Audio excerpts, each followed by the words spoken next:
আসসালামু আলাইকুম, কৃষকের জানালা পেজে সবাইকে স্বাগতম।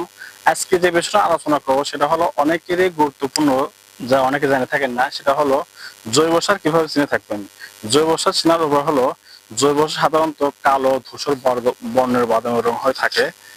জৈব সার আপনার এটা হাতের জমাট আকারে দলাবদ্ধ সৃষ্টি হবে না। যদি দলাবদ্ধ সৃষ্টি হয় তাহলে কিন্তু সাথে সাথে ভেঙে যাবে। জৈব সার এটা আপনার দেখতে কালো ধূসর বর্ণ আকার হবে এবং জৈব সারে কোনো গন্ধ থাকবে না। এই প্রকৃতিতে থাকে তাহলে বুঝতে পারবেন এটা আপনার জৈব সার।